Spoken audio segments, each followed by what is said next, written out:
Okay, a couple quick things before this video starts. I just want to say that I checked my hair, okay, before I started filming, and I said, this looks good. And while editing, realized how not good it looks. So I don't want to hear it, okay? I'm just gonna need you all to get over it, and I don't want any comments that I look stupid, even though I kind of do. Enjoy the video. Hey everyone, this week a lot of what I worked on was finalizing some paperwork that I needed for my Australian visa. Being able to apply for the Australian visa has sort of been like a theme of all of last year, and my questions about whether or not to do it or not to do it, I've gone back and forth a million times over. A question that I've been asked a lot by friends and family throughout this past year has been like, why Australia? I kind of just thought I would start from the beginning of this thought process and kind of why it's been the way that it is. So I was living and working in Denver, Colorado for a couple of years. I went to grad school in Boulder.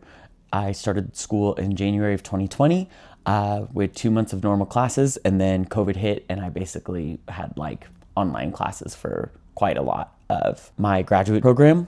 So it was a very weird couple of years. And then that bled over into my time in Denver. Denver and Boulder are very close to each other. And I moved here, I got a job, and I was working as an engineer full-time in an office. And I was ultimately not really loving it. And so much of me was like trying to come to terms with like, is this just being bored? Are you used to moving around? Are you used to your life changing so much from time to time? Like I felt like I really needed to give it a shake. So I was doing my best to basically make sure it would be a 2-year thing. I was like, minimum, I want to work at this place for 2 years. I liked my coworkers. I liked the company. So that's what I'm trying to do. And about a year into it, I am struggling, like really genuinely struggling with like mental health problems. Also just like not enjoying a lot of my life in Denver and feeling really confused about that. So in sort of an effort to pump some life and some excitement into my life, I decided to go on a trip to Australia for my 30th birthday. Long story short is I used to live in New Zealand, and while I was living there, I was also working as an engineer. Now, normally you have a 1-year visa, so you can stay there for a year, work, live, travel, and then you're done. Into my year in New Zealand, my boss offered me the chance to stay on, which was not something I was expecting.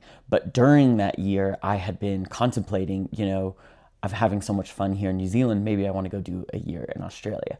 And I'm really glad that I made the choice that I did. I chose to stay in New Zealand, and I had like easily the best additional 6 months that I had of any of my time. So it really made it worth it. And during that 6 months, I met one of my best friends, Daniel, who is from Sydney, Australia. Well, he's not from Sydney, but he's from Australia, whatever. Daniel and I became good friends. I moved back to the States. Daniel came to visit me and some of our other friends in Washington. And we went on a very fun little trip there for like a week. And then my plan was to come visit him during grad school. And as previously mentioned, COVID shut everything down. So couldn't go to Australia. Now all of a sudden I'm a year into working in Denver, and I am like, I'm doing it. I'm going to Australia. I've been wanting to do it forever. I've been wanting to visit Daniel forever. I'm going to take 2 weeks off, and I'm going to fly there, and I'm going to go for my 30th. And Daniel was like, oh, that's perfect timing. It's going to be Mardi Gras while you're here. And I was kind of like, okay, cool, whatever, like that's fine. I didn't know what he meant by that. Like in the US, Mardi Gras is like New Orleans, beads, that's kind of the vibe. So I'm like, okay, whatever, like cool that will be going on while I'm there, I guess, but I don't care. Turns out I fly in and find out that Mardi Gras is their pride. It's like their pride month, their pride week. And not only that, but it's like world pride going on during this time. I'm like a naive gay person so often, and I didn't even know that World Pride was like a thing. So not only am I finally getting to visit Australia after 7 years of wanting to, not only am I like finally visiting my friend Daniel and getting to meet some of his friends, but I'm also getting to be there during their big like gay pride celebration. And I'm figuring that out in real time while I'm staying there. And long story short, I had a really excellent, amazing 2 weeks. And I got back to my life in Denver after that. And I was like, oh shit. I still want to live there. You know, like I'm still young enough. At the time I was 30, and the cutoff for the visa that you can apply for, the same visa that I applied for when I was living in New Zealand, is 31. So, you know, I have less than a year to get there. So I thought, okay, don't make any sudden moves. Stay here, give yourself 6 months. So I did. I stayed in Denver. I gave myself 6 months of continuing to go to work, continuing to do all of my things with my friends here, and was having an okay to good time to bad time, depending on when you would have asked me. And 6 months later, I still like know it to my gut that like I want to do this. I want to do this year in Australia. It's something that I wanted to do forever ago, and I'm not going to give up the opportunity to go do it just because I'm working this job that I feel like so just okay with. It's not even funny. And then the final kicker comes where my supervisor, whom I adored, like she's so incredible, and she's one of the reasons that I even took that job in the first place. And then she left the company. So at that point, I'm just like, I gotta do this. I apply for the visa, get it almost immediately, and then spend the next 5 months continuing to live in Denver, saving up for the trip, finishing out my time with my team and helping them get set up, and you know, saying bye to my friends here and just getting my life in order. It was not easy. It was a pretty messy 5 months, to be totally honest, but I felt good about my choice, and I packed my bag and I moved to Sydney. Just timeline wise, this was December of 2023. I show up in Sydney, it's summer there, it's the holiday season, there's New Year's, there's all these fun things going on. I immediately have a group of people to spend my time with. I'm subletting a room with some of Daniel's housemates. So now I'm living with Daniel, his partner at the time, and a few of their other friends who I'd gotten to meet back when I was visiting about a year earlier. And just kind of right out of the gate, I'm already just having a really good time. I'm taking dance classes. I started doing, I did a stand-up like comedy event. I was going to the beach all the time. I was just like really loving my life. And as I was doing this, I started looking for work as an engineer. After a couple of months of looking, it's obvious that I run into the same roadblock now 3 or 4 times. Every time I get past the first stage of the interview process, they want to know what visa I'm on, and they find out that I'm on this 1-year working holiday visa. And essentially everyone's like, yeah, we don't really want to hire an engineer for that short amount of a time, which I totally understand. I totally respect. I kind of had a short-sighted idea in my mind that it was going to work out because I had worked as an engineer when I was living in New Zealand before I had an engineering degree, right? And then I moved back to the US, I got a degree, I had work, I got just under 2 years of experience, and now I was like, so I should be able to get a job. Like, it won't necessarily be a good paying job, but I can get an internship, I can get whatever, it'll be fine. And it wasn't. I did not end up getting a job as an engineer there, which is fine, but I needed to work or come home. And so ultimately I decided to get a job at a brewery and stick it out. I wanted to do my full year there. I had no plans of staying any longer, and I started working at this brewery. I can like fast forward essentially through the details. I would say the first 6 months, I was having a good time, like a solidly good time. I moved around a lot. I met a good handful of my own friends. I was liking my new job at the brewery. It was like super nice to be doing something, not so behind the computer, behind a desk in Excel spreadsheets. It was like, there were absolutely downsides, but I really liked getting to work in a different headspace there for a while. I ended up moving in with my housemate Jacques. He and I ended up living together for the entire rest of my time in Australia. I met plenty of other great, amazing friends, and somewhere around the 6-month mark, I just remember Jacques like coming downstairs, and I'm working on stuff, and you know, he's asking me kind of what I'm thinking about Australia, and I'm like, I'm so glad I've come here. I really do think it's just going to be a year. Like, that's kind of how it feels, but I'm really like glad of my decision. I want to keep going on with my life here. I'm going to finish out the year and then, you know, go back to the US, maybe go do something else. I don't quite know yet. And I really felt that way until about the 9-month mark. And there's a few different things that are happening during this period of time, but I think more than anything, it's just like you're really getting settled into the place. Like, I finally had I moved 5 times while I was living in Sydney, and I was like finally living in the same place consistently. I was like getting to become friends with the people that I had been meeting, like not just acquaintances, not just like new fun whatevers, but like real friendships are forming. And I start really falling in love with the city. I started really falling in love with the people there. And I was like, oh shit, I don't know what I want to do anymore. Like, I never planned, never ever planned that I would be staying there. Like, it is so far away. It is such a long flight to get there. It is a very expensive flight to get there. I know what it would mean if I were to live there more full time. It would just mean so much less time with my friends and family back in the US. And so I knew that I wanted to come here. I knew I wanted to do this, but like I didn't realize that this would be livable for me. When I lived in New Zealand, I had like one of the best year and a half of my life, but I didn't see a future for myself there. I thought it was just like this brilliant period of time in my life that I still hold so close to my heart. So I assumed that my experience in Sydney would be something similar. And who knows, it just might be, it might just have to be that. But the big difference was in Sydney, I was like, no, I see a life for myself here.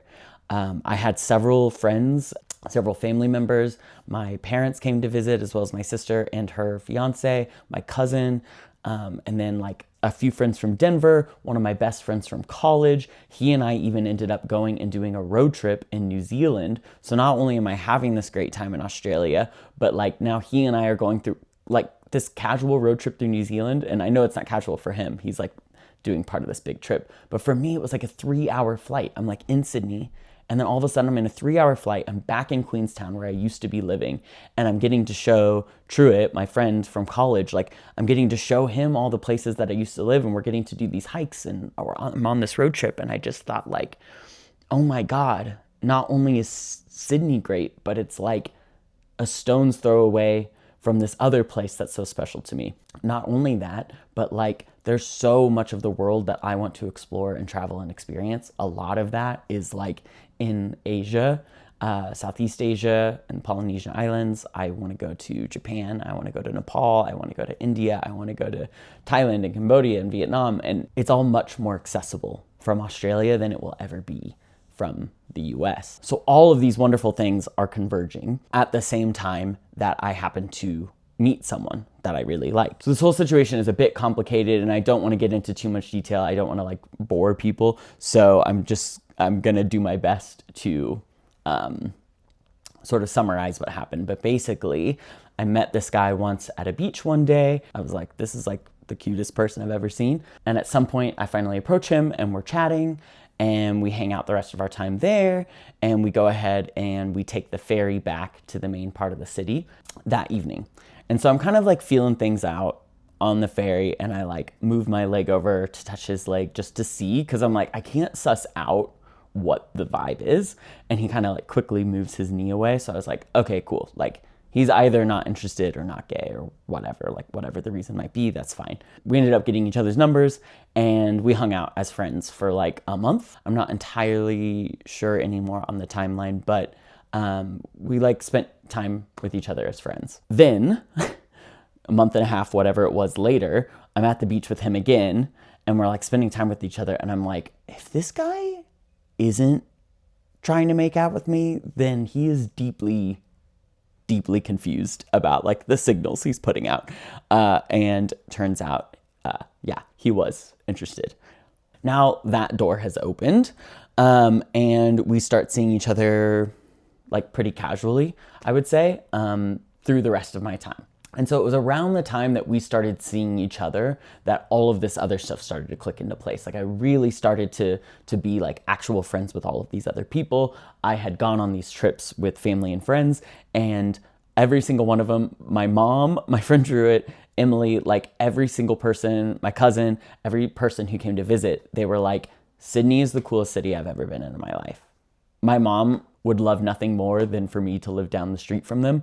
Was like, I understand why you love it here so much. It is just that special of a place. And it really is. Like there's so much that I love about Sydney. I love the amount of public transport that there is. I love how many like public spaces that there are.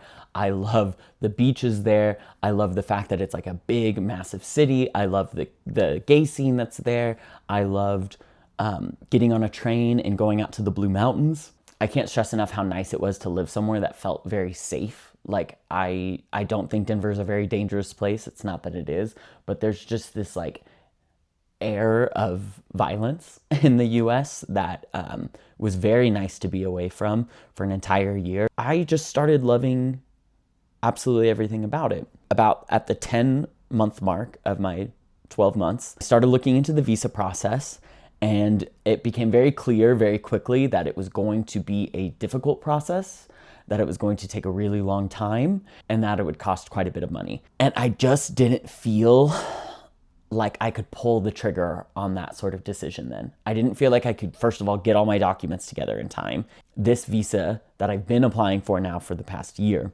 involves applying to be working in Sydney as an engineer. So I had to prove all these credentials. So there was never a universe in which I was going to be able to get that done in time during those last 2 months that I was in Sydney. So I decided to, take a pause on the Australian visa stuff, finish out my year, get back home and see how I'm feeling. So that is my plan. And basically for these whole last 2 months, it's like everything that I'm doing, every conversation I'm having is like adding data points to these different columns. Like, do I want to live here? Do I want to go home? Do I want to live here? Do I want to go home? So many of the data points I was collecting were filling in this bucket of like, you want to live here. But then this really funny thing happened. Towards my last couple of weeks, I started planning my goodbyes with the friends that I have been meeting. And because most of the friends that I've met were from different circumstances, like this person I went on a date with and then we decided to be just friends. This person is like someone I met through the comedy night. This person is like a work friend. And I knew it was going to take a while and I didn't want to feel stressed. I've had many goodbyes before from many of the places that I moved, and I kind of was like, this is how I know that I want to do it. I want to schedule in time. I want it to feel special. So I've planned these individual goodbyes with all these people. And one after another, they just are weird. Like the goodbyes feel so strange, and I'm literally journaling about it. And I'm like, not just confused by it, but I'm a little almost upset by it, because I'm like, these people don't seem to give a shit that I'm leaving. Like, I thought we were close. I thought that, like if I were to move back here, that they would be like a good friend of mine, and their whole attitude right now is just so bizarre. And kind of as that experience is going on, I'm just more and more like, I love Sydney. I think it's a beautiful place. You can always meet other friends, but so much of the reason that I always want to stay in a place versus going somewhere else is the people. And like, I'd really started falling in love with the people there, so I was just confused. On my second to last night, I have my evening planned with Jacques, my housemate. He and I have now been living together for well over 6 months. We spent a lot of time together. And so this dinner was like our planned final goodbye. And I go in to the dinner and I see my friend Daniel, the friend from New Zealand. I see him at the restaurant and I'm like, what the hell is he doing here? And then just see an entire table of people. So Jacques had planned a surprise going away party for me, which I legitimately had no idea was happening. And so that's why everyone was being fucking weird about all my goodbyes, was because they were all gonna see me again. So like, I'm feeling dramatic, feeling like I'm saying bye to them. They aren't feeling that. Maybe because they don't feel that way, and also because they literally weren't. And it was such a fun night. And my plan was to have my dinner with Jacques and then go home and start packing. It's like I had so many tasks that I had to do, and I was planning on doing it that night, but then this party kind of bled into the time that I would be doing that. Because that happened, I didn't end up packing on that second to last day, but I had this big adventure day planned for my very last day, and I was gonna go on that day with the person who I had started seeing just a few months earlier. We'll just say his name is Patrick. His name is not Patrick, whatever. For my last day in Australia, I wanted to spend the day with Patrick.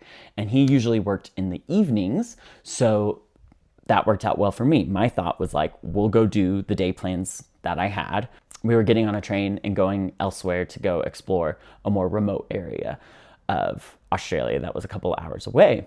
My plan was to spend that time with him, take the train back, enough time for him to be back at work and for me to pack my things. So I'm planning to spend that evening with Jacques, my housemate, while I pack my things. Now, Patrick and I are on a train. We're on our way to the beach that we're going to for that day. And he tells me that he has a surprise, that he asked off of work for that day. So that way there wouldn't be any stress or no time. And I was kind of like, oh shit, like so nice, so nice. And that is good. And also I'm a little stressed. I'm going to have to do these other things. And he's like, totally fine. Like I can help pack when we get back if you want. So I'm like, great. Yeah, I don't really want to think about it right now. I kind of want today to be about us. I want it to be about getting to do this bucket list trip that I've wanted to do in Australia before I leave. And we do it and we're having a really great time. And we are on our walk back to the train station and I hurt my knee. My knee always perpetually hurts. I probably have to have surgery, but I am never somewhere long enough to actually get that done. So anyway, I hurt my knee and I'm kind of limping back and we end up missing the train home a minute, like 60 seconds. Like we hear it pulling away as we're trying to run up to it.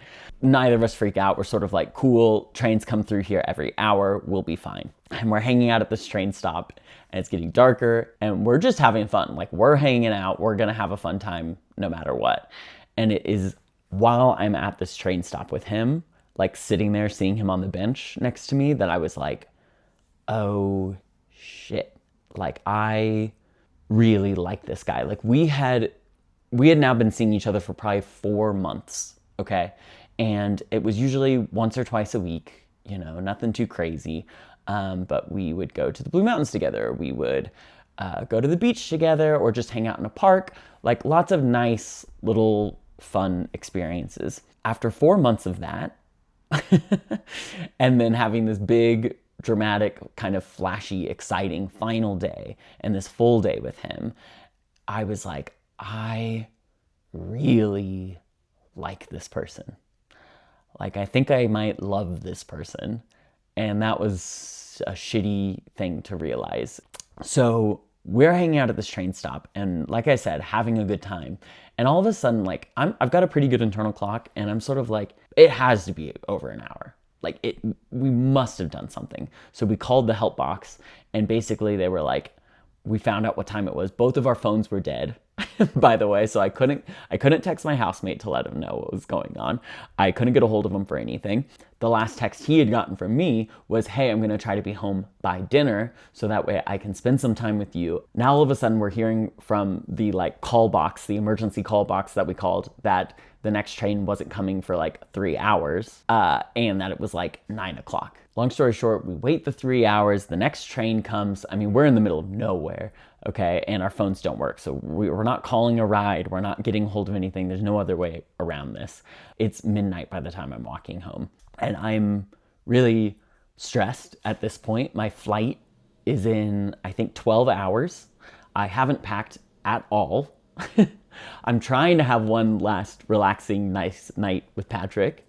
I wanted to see my housemate Jacques, but never ended up getting to. So I'm kind of stressed. Patrick comes with me to my apartment and I walk into my room and what's sitting on my bed is this framed picture of all of my friends from the night before. He like not only organized that's Jacques, there he is, and that's Daniel. There you go. And I can keep pointing to everyone. I fucking love everyone in this photo. It's midnight. I am so exhausted, so tired, and getting like genuinely stressed and upset about the idea of having to leave the country at all. Say goodbye to Patrick, say goodbye to Jacques, Daniel, Guy. Like, I'm freaking out. And when I saw the frame with a note that Jacques had left me next to it in a little notebook, I just started, I just burst out crying. I was so upset. Not upset. I don't know. It was such a nice thing. It just like, I ended up running out of time, even though I tried to plan 2 weeks in advance for everything. I just ended up running out of time.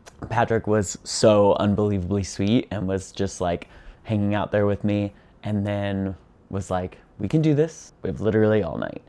So we drank some wine and he helped make a list, and we made a list of everything that needed to get done, and he helped me complete said list. And then it was like 3:30, 4 in the morning, was finally able to shower from like our insane day and get to bed. My phone alarm went off 2 hours later at like 6:30 in the morning, and I had to say bye to him. And it was as horrible as you might think. I haven't spent a whole lot of time talking about him in this video, but he's a very, very special, very, very sweet person.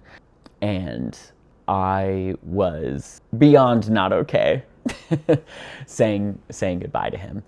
That morning, he went ahead and left. Jacques got up, and Jacques was going to drive me to the airport. So we did get a little bit of time together. He got to kind of figure out what had happened the night before. I apologized profusely for not ending up getting to spend any one-on-one time with him. I thought I had that dinner with him, and then I thought I was going to have the dinner the night before. And I just ran out of time. I get to the airport and I've got my bags and I'm crying so much that I'm wearing sunglasses while standing in line to like check my bag. At the going away party, I'd gotten a lot of cards from friends and I hadn't had the chance to open them or look through any of them yet. So I had them in my bag, and by the time I got to my flight, I just started reading through them and I cried the whole flight home. I flew to Hawaii. And then from Hawaii back home, it was cheaper to do 2 one-way flights and have like a layover in Hawaii. It's a red-eye flight, so it was all night. I show up in Hawaii the next morning and I'm getting my bags, and I had a message from Patrick being like, hey, can we talk? We hopped on a FaceTime call and he was like, I think that we're falling in love with each other. And I was like, yeah, I think that has happened. I would agree. And as like horrible as it was to hear it was horrible to hear because like I've like never really gotten to be in love. I think that I've been in love one time before that, sort of. I don't even know if that's what you can really call it, to be honest. It was like the first time, whatever, it's another story, but I've at best been in love one time and it was not reciprocated.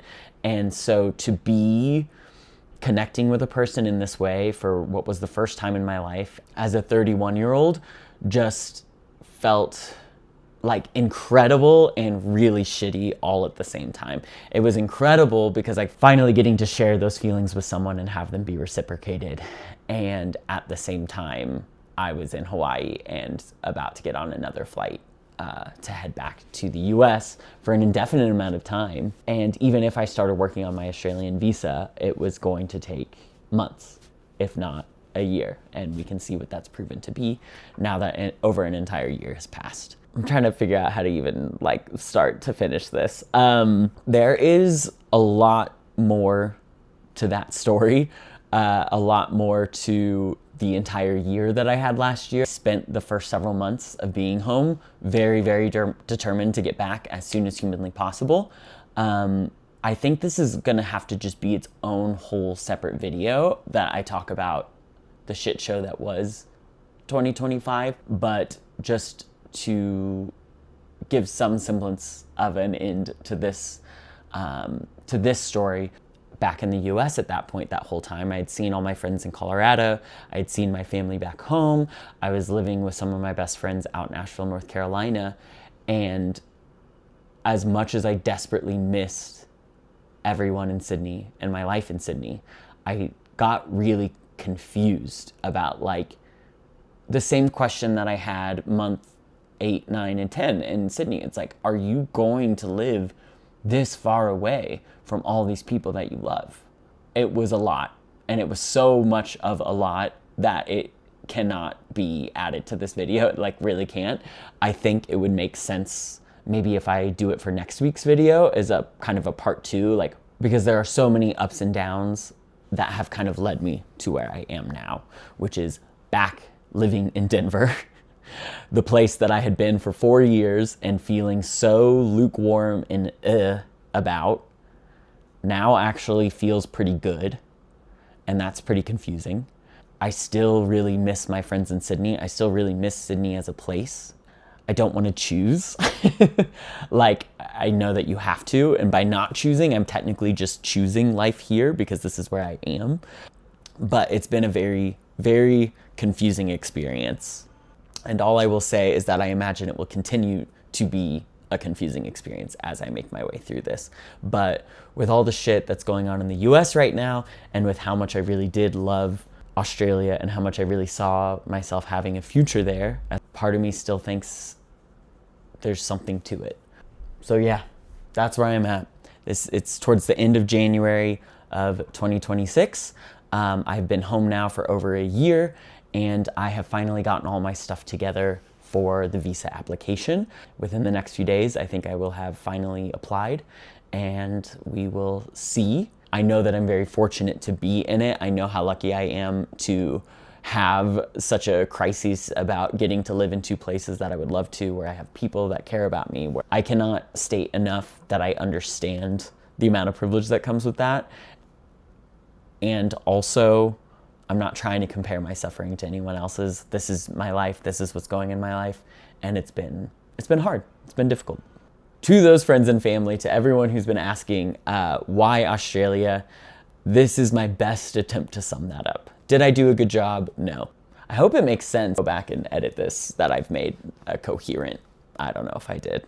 Anyway, if anyone watching this has any advice, if you have been at a crossroads, I feel so torn. I feel so 50-50 split. It's insane.